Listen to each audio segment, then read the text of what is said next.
with another Path of Exile 2 video. So firstly, let's move into my character. Energy Shield is 3,963, Spirit's 239. These could both be improved once I get a better chest. I'm trying to get a better chest, but they cost an absolute fortune. It's all I need. I'm one Spirit away from running Cast on Crit, and it's really, really, really annoying me. I'm tempted to have Cast on Crit inside my build, and then basically when we get to the boss, turn off Grim Feast, then run Cast on Crit until I can afford to get the extra chest, because then it'll give me the ability to, rather than pressing Elemental Invocation, it'll just do it itself. Resistances 74, 75, 74. This, I'm trying to find some more lightning. I want to eventually get one where, like some shoes that give me all 45 resistances, but again, it's more money. My plan is to grind until I get to around about 95-ish, which is probably the settling point there, and then I'm probably going to make a new character. So Energy Shield, and then you got your delay modifier, mana regen, 137 mana regen, evasion rating 6,000, which is 66%. Then you have fire resistances of these 75, 75, 74, flask modifier, charge gains, and movement speed modifier. Let's move on to the gear. So the quarterstaff, I'm running a slicing quarterstaff with critical damage bonus slotted into it. A lot of people don't realize that critical damage bonus actually gives you more damage. A lot of people just slot physical into it, which looks good, helps you get more money when you're trying to sell it, but the actual DPS improves more with these bonuses than it does with physical. So this I do want to Val, but I'm too worried that if I Val it, it's going to wipe something off it. I do want to change this staff eventually. I would like to get rid of maybe the physical damage as mana and add like a flat crit stat. The ideal staff build would be physical damage increase, some physical damage added onto it, elemental damage, attack speed, crit damage bonus, crit chance. Ideally, that's a god tier staff, but it's about 200 divine. Don't have 200 divine. Hands of Wisdom, yeah, it is the meta. I have done a video where I've not used it. It's good. It is really good not to use it, but these are just too good. Okay, they're just, for what they give you and for how cheap they are, it's worth just running them. Once the new updates come out and the build comes out and everything changes, then yeah, they're probably not going to be really good. They probably will get nerfed, as I've said numerous times. So it means that you might have to run some different type hands, which is good, because then it means that the builds can change and it means that people can start to look around and try different things. Ingenuity belt at 69%, boots with some lightning resistance and some dexterity. The annoying thing with this is I kind of started to go into like a stat stacker, but then I realised that I just didn't want to. I wanted something different. I wanted something changed. So a lot of these you might see that might have dexterity and intelligence on it, or plus to all attributes, which is giving me a lot of damage. But then I quickly realised that, yeah, stat stacking gives you damage, and yeah, it's great, but there's more fun builds out there, especially with like crits and crit chances and different factors like that. Chest is still the same. Like I say, if that energy shield was 838, I'd be running cast on crit, but it's not. It's 837, which is really, really, really annoying. I'm one energy shield away from cast on crit. Helmet with 390 energy shield gives me 24% crit chance, gives me some intelligence, some lightning resistance. I've tried to look for a different helmet, but again, I can't find any that are relatively cheap. Like, this is a budget build because the stuff to buy aren't expensive. Like, it might be 1, 2, 3 div maybe. The staff would probably be the most expensive one, and then the ingenuity belt. But I know for well I can make this build 10 times more effective if I had, obviously, some of the builds that these people have. You see these people running 100 to 200 divine builds. Very, very easy to get this insane amount of damage. If someone said to me, he has 200 divine, I feel like I could up my DPS by a significant amount because I know what to put into it. So we're going to move into the skills. We've got Elemental Invocation. We've got it with Eye of Winter. You don't need Eye of Winter at max because all it's doing is there to inflict critical weakness on the enemy. So I'd probably keep it around about 13. That's the highest that I would go. Then we've got Chain, which allows you to chain them more times. So it's +1. So therefore, with Element Invocation, it starts at 3. Put the chain on, you can go up to 5. Then we have Impetus, which is again 40% increased energy, which again allows you to go up to the 5. And then the Energy Retention, which allows you to have the chance to refund half the energy cost. Once I get a Perfect Jewelers, I'm going to add the extra slot onto here and probably put Inspiration to reduce the costs when it procs, because when it procs it does use a lot of It does use a lot of mana, so that's the biggest mana hungry part of my build. Ice Strike, we've got Primal Armament, Concentrated Effect, Heft, Ice Bite, and Martial Tempo. As you can see here, the DPS is only 239,000, but the damage that it outputs is totally different, and that's due to the passive build. And when we move into Path of Builder, which I'll show you towards the end, I'll explain why. This number here doesn't reflect the damage that I will be doing. On Path of Builder, my Ice Strike sits at around about just over 1 million DPS, and that's because of all the buffs that's included inside my passive tree and extra bits like that.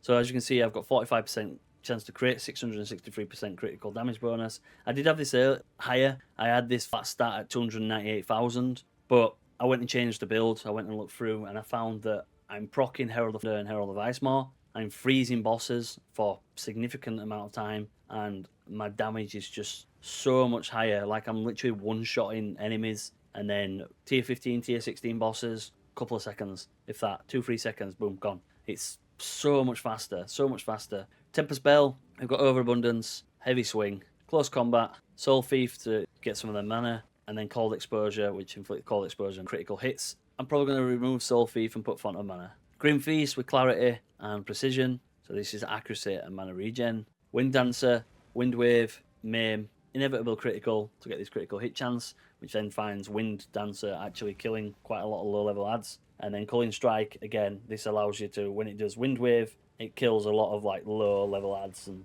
like adds that wouldn't really do much damage, but it means that you could stand there and pretty much kill them. Combat Frenzy with Profusion, obviously this is the extra charge. Herald of Thunder, this is pretty much the same. You've got Cold Infusion, Lightning Mastery to give it just that extra support and lightning skills, Ambush, and then Innovate. So as people are aware, if you get your Herald of Thunder, put Ice into it, which will then proc the Herald of Ice, and then when you go to Herald of Ice, put Lightning Infusion into it, which then proc Herald of Thunder, and they work both hand in hand. So you've got Lightning Infusion, Magnified Effect, Long Shot, and Super Critical. So again, for these critical damage bonus and the critical chances and stuff like that. Charge Staff, we have Persistence, Overcharge, Conduction, Strip Away, and Unbreakable. Strip Away is very good, and where it basically exposes and rips loads of stats off. So Strip Away is a very good support gem to have. As you can see here, Exposure, which is a debuff that lowers the affected enemy's resistance by the corresponding damage type.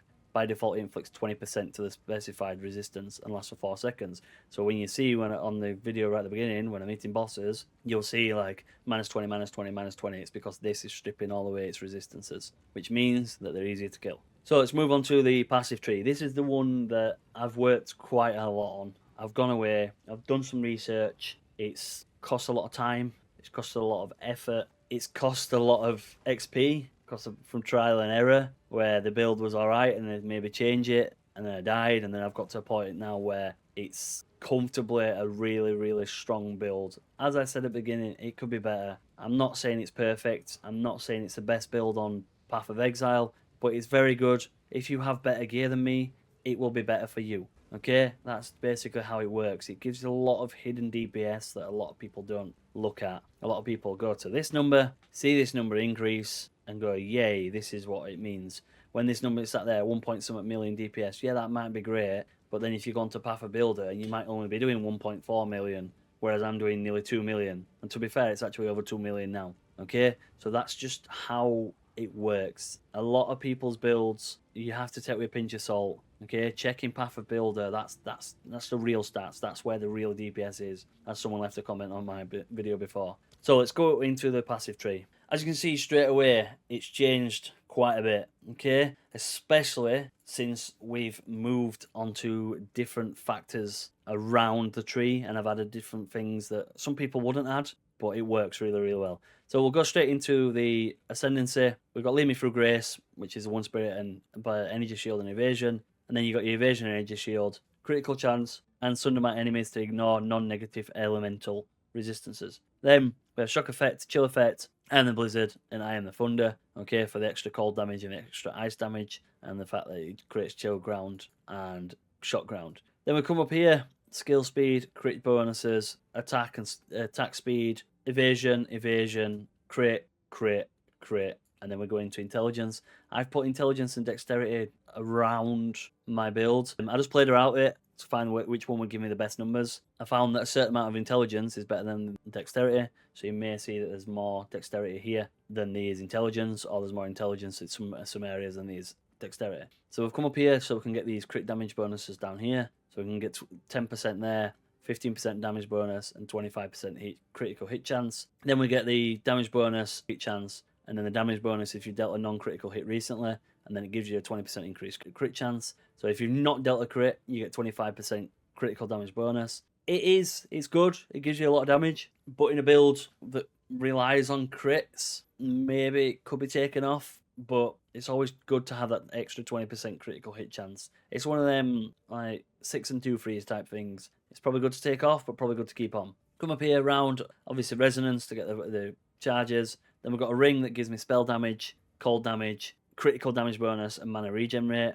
Then we've got True Strike and Follow Jugular, which gives you critical damage bonuses and critical hit chance. And then you've got Deadly Force, which gives you 30% increased if you've dealt a critical hit in the past 8 seconds, and then gives you 12% increased critical hit chance as well. Up here, we go to Eternal Youth. This is so you can use your Life Flask to generate energy shield because we're running Chaos Inoculation. Another gem, which is Cataclysm Silver. This gives me cold damage, energy shield, crit damage, and mana regen rate. Then we come up here, we go into the crit chance here, and then we've got Careful Assassin. This reduces my critical damage bonus, but it also increases my critical hit chance. Then we've got Heavy Frost, which gives me increased freeze build-up, and then ignore non-negative element resistance on frozen enemies. Then Thin Ice, which increases my freeze build-up, but then gives me 50% damage increase on enemies that are frozen. Then we'll come up here to Chaos Inoculation, and then we've got the jewel up here, which is cold damage, energy shield, crit damage bonus, mana regen rate, and then the faster start of energy shield recharge, which is kind of pointless because I don't have energy shield recharge because I'm running Grim Feast. Moving down, we come to this. So this gives you a 20% increase critical damage bonus if you consumed a power charge.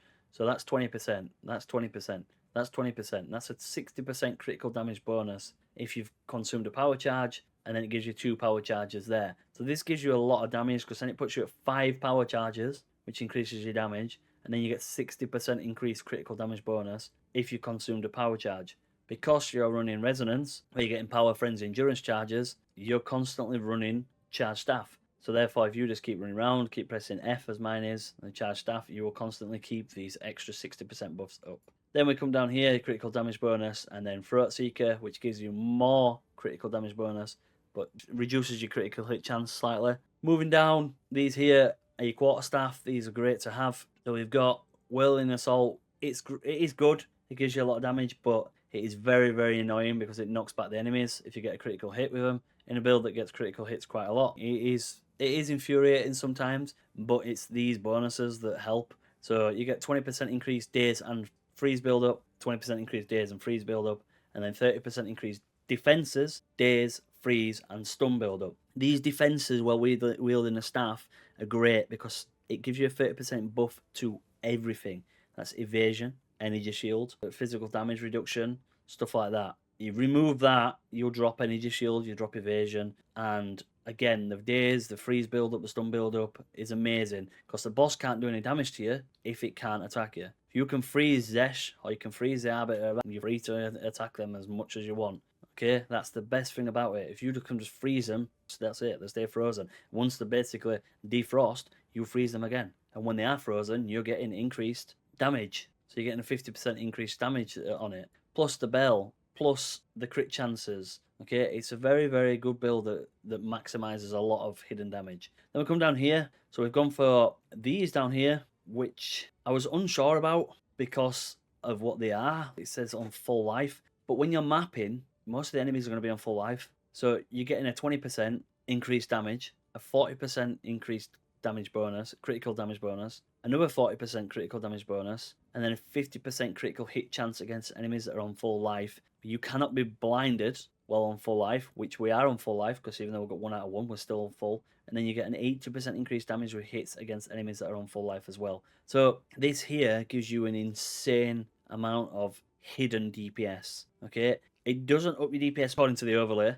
but it does on Path of Builder. Like I say, I'll keep prompting Path of Builder because it's very, very good. All right, it's very, very good. So here, as you can see, I've got 20% increased damage, This has then given me an 80% increased damage. So if these enemies are on full life, I'm getting 100% increased damage, plus an extra 80% critical damage bonus and a 50% increased critical hit chance. So you work it out, you're getting 100% increased damage, 50% chance to crit, and then 80% increased damage bonus. It gives you a stupid amount of damage. So then first few hits on the bosses do a large amount of damage, and then you can obviously drop temper spell, then you can do elemental invocation, and then you can watch the boss's health disappear. Then we move up here, attack damage, a bit of mana leech to get some mana back, attack damage, and then here again, serrated edges, which gives you 10% critical hit chance for attacks, and then 30% increased attack damage against rare or unique enemies, which makes it good for bosses and mapping. This one's pretty good as well,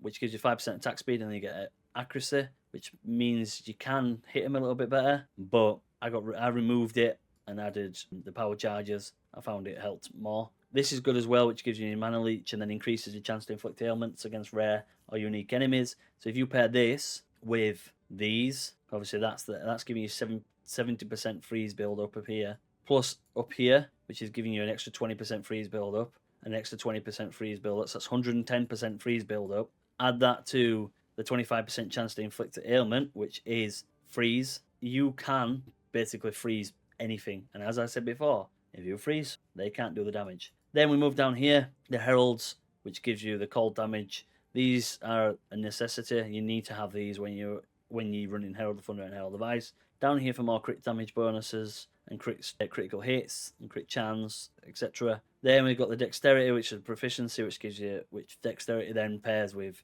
your Falcon technique, which gives you attack speed. Then you've got escape velocity, which gives you movement speed and evasion. And then down here lastly we have maim and strike, which gives you a flat attack damage and then gives you a 25% chance to maim. And maiming is obviously they suffer from 30% movement speed and reduced evasion rating, which means that they can be hit a lot better. I probably would want to add that, the movement speed eventually, which gives you 2% movement speed and attack damage. But so far it's doing really, really well. As I said before, it's a build that in game doesn't look amazing, but when we move to Path of Builder, which I'll do now. So as you can see on Path of Builder, I've inputted my support tree. This is where I built my passive tree. Then I built it off this here. Okay, so as you can see, DPS is down here. So my full DPS is 2,012,559. So that means that I'm doing 2 million damage per second. As you can see down here, we